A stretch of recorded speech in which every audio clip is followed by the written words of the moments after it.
अस्सलाम वालेकुम dear students. कल हमने पढ़ा था डिस्क ब्रेक और उसके साथ ड्रम ब्रेक। तो मैंने आपको वो अच्छे से समझाया भी था। तो अब हम इसके आगे पढ़ने जा रहे हैं। अब इसके बाद आती है मैकेनिकल ब्रेक। अब मैकेनिकल ब्रेक आपने बचपन से ही देखी होगी। अगर आपने साइकिल चलाया होगा तो उसमें आप देख सकते हो, जब आप हाथ से ब्रेक लगाते हो तो वहाँ पे एक केबल सीधे वो कहाँ तक जाती है, आपके व्हील्स तक।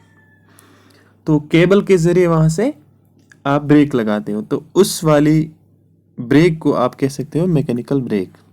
जहाँ पे भी आपको केबल नज़र आती है, यानी कि वहाँ पे हाइड्रोलिक सिस्टम का इस्तेमाल हम नहीं करते, वहाँ पे सीधा केबल लगी रहती है और उस केबल के ज़रिए आप गाड़ी रोक लेते हो। तो उसके बाद पावर ब्रेक। अब पावर ब्रेक क्या है?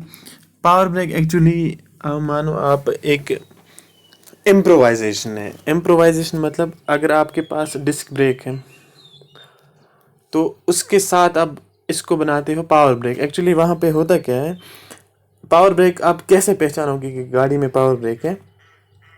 अगर आप ब्रेक पेडल प्रेस करते हो, मतलब कोई मानो कोई नॉर्मल ब्रेकिंग सिस्टम वहाँ पे है, मानो ड्रम ब्रेक है, तो आप ब्रेक प्रेस करते हो। ब्रेक प्रेस करने के बाद ब्रेक लगती है, लेकिन आपको जितनी एनर्जी वहाँ पे लगानी पड़ती है, एफर्ट लगाना पड़ता है पेडल प्रेस करने में,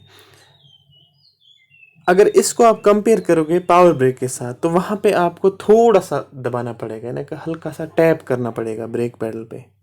यानी कि आपको बिल्कुल कम एनर्जी, कम एफर्ट लगता है ब्रेक लगाने में, पावर ब्रेक में। तो एक्चुअल में होता क्या है कि आपके एफर्ट को वहाँ पे वो मल्टीपल करता है और आपका जो फुट पैडल है, फुट पैडल उसको हल्का सा टैप करना पड़ता है as compared to other braking system.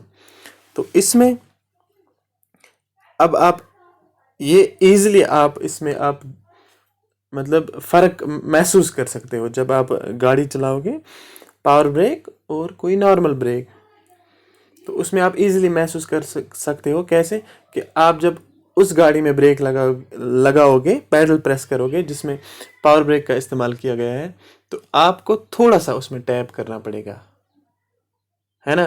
तो आपको थोड़ा सा टैप करने के बाद आपकी गाड़ी वहीं खड़ी हो जाएगी। तो इसमें एक्चुअल में लगाते क्या, इसमें वैक्यूम बूस्टर्स लगते हैं। एक मास्टर सिलेंडर होता है, ब्रेक कैलिपर होता है, वो आपने कल देखा डिस्क ब्रेक्स में। आप कल वाला लेक्चर रिवाइंड भी कर सकते हो, उसमें मैंने आपको कैलिपर का बताया भी था। अब इसके बाद वैक्यूम ब्रेक। अब वैक्यूम ब्रेक, वैक्यूम से नाम पता चलता है कि आपकी जो एनर्जी है, एनर्जी सोर्स है, वो वैक्यूम है वहाँ पे। यानी कि वैक्यूम के ज़रिए आप ब्रेक लगाते हो। अब इसका सबसे ज़्यादा इस्तेमाल जो होता है वो रेलवेज़ में होता है, यानी कि ट्रेन्स में होता है। वहाँ पे आप वैक्यूम ब्रेक इस्तेमाल करते हो, यानी कि सबसे ज़्यादा इस्तेमाल आप ट्रेन्स में। अगर आपको कहेगा कि वहाँ पे कौन सी ब्रेक लगती है, तो वहाँ पे जनरली यानी कि सबसे ज़्यादा इस्तेमाल जो ब्रेकिंग का होता है वो वैक्यूम ब्रेक्स वहाँ पे लगती हैं। और जो वहाँ पे काइनेटिक एनर्जी है उसको वैसे ही प्रोसीजर सेम है, उसको ट्रांसफ़र कर लेता है वो हीट एनर्जी में। अब इसके बाद हम बात करते हैं एयर ब्रेक्स की। ये तो वैक्यूम रहा। अब वैक्यूम में क्या है, वैक्यूम थोड़ा सा सस्ता है। वैक्यूम ब्रेकिंग सिस्टम की बात अगर हम करें, वो as compared to air brakes वो सस्ता है और सेफ भी है, बिल्कुल आप इस्तेमाल कर सकते हो, सेफ है। तो इसके बाद एयर ब्रेक की अगर हम बात करें, मैंने आपको प्रीवियस क्लास में बताया था कि ड्रम ब्रेक्स का इस्तेमाल हम कहाँ पे करते हैं, यानी कि लाइट व्हीकल्स हैं उसमें हम इस्तेमाल कर लेते हैं। अब जब बड़ी गाड़ियाँ हैं, मतलब ट्रक्स हैं, बस हैं, ट्रेलर्स हैं, तो वहाँ पे हम एयर ब्रेक्स का इस्तेमाल करते हैं। यानी कि वहाँ पे जो एटमॉस्फेरिक एयर है वो हम कंप्रेसर के थ्रू उसका इस्तेमाल करते हैं, उसको मतलब कंप्रेस करके फिर हम डिस्क रोटर्स तक उस एयर को सप्लाई कर लेते हैं। वहाँ पे वो ब्रेक्स मतलब हमें ब्रेकिंग इफ़ेक्ट मिलता है।